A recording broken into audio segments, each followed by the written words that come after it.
ស្ដីចុងសប្តាហ៍បាននេះគឺថាបានមកលេងផ្ទះនៅព្រៃវែងហើយជាធម្មតាប្រពន្ធខ្ញុំគាត់តែធ្វើម្ហូបគាត់រិះរកមុខម្ហូបណាដែលប្តីយកចិត្តមុននឹងគាត់ធ្វើគាត់សួរប្តីសិនអញ្ចឹងណាប្តីចង់អីឬតែប្តីចង់កពឹសគាត់ឆ្នៃកពឹសហ្នឹងទៅជាប្រហុកច្រាមទៅសាំងជាមួយនឹងកពឹសហ្នឹងហើយដូចបងប្អូនបានឃើញមានគ្រឿងផ្សំច្រើនណាស់នៅស្អីខ្លះទេខ្ញុំមិនមែនជាអ្នកធ្វើម្ហូបមិនមែនជាអ្នកចុងភៅអង្គុយទៅមើលគាត់ធ្វើហ្នឹងក៏លេបទឹកមាត់ដែរគឺតំណមែនតើគេដាក់គ្រឿងគេ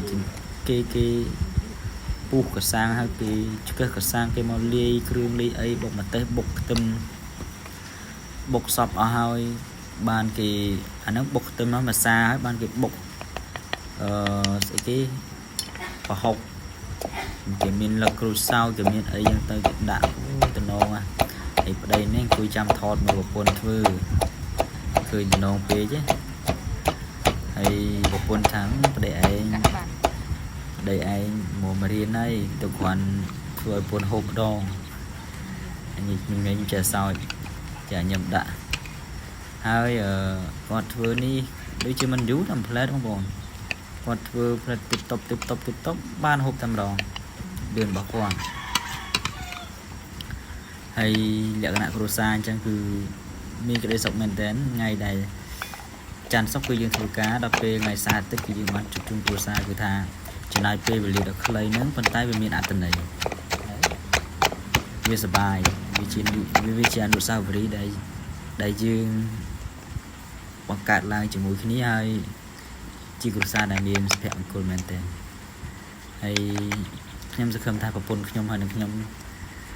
តទៅមុខទៀតយើងនឹងរក្សានៅអនុស្សាវរីយ៍ល្អៗហើយនឹងបង្កើតអនុស្សាវរីយ៍ល្អៗបន្ថែមទៀតតទៅមុខទៀតអញ្ចឹងណាហើយមានអីទេគ្រួសារដែលវាមាន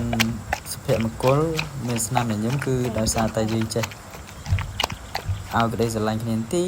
ហ្នឹងហើយអញ្ចឹងទៅគាត់ក៏មានអារម្មណ៍ថាគាត់មានតម្លៃនៅជាមួយយើងក៏គាត់មានអារម្មណ៍ថាប្តីគោរពប្រពន្ធហើយប្រពន្ធគោរពប្តីនេះទៅយើងផ្ដល់តម្លៃឲ្យគ្នាទៅវិញទៅមកអញ្ចឹងណាហ្នឹងហើយសំខាន់យើងចេះអធិស្ឋានគ្នា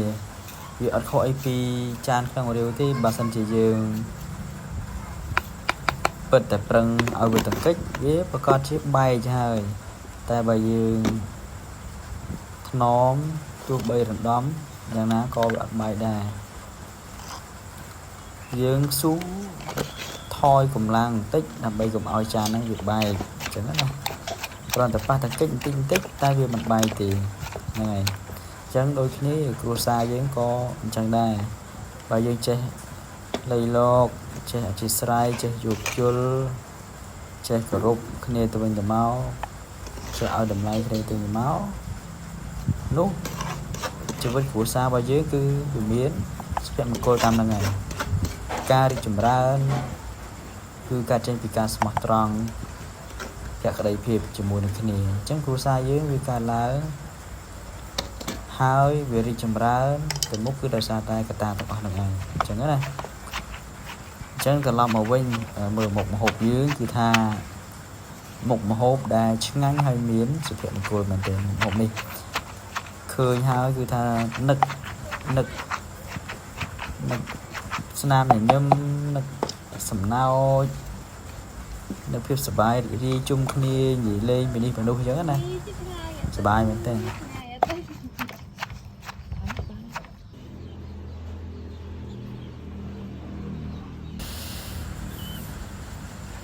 ចំណងបងប្អូន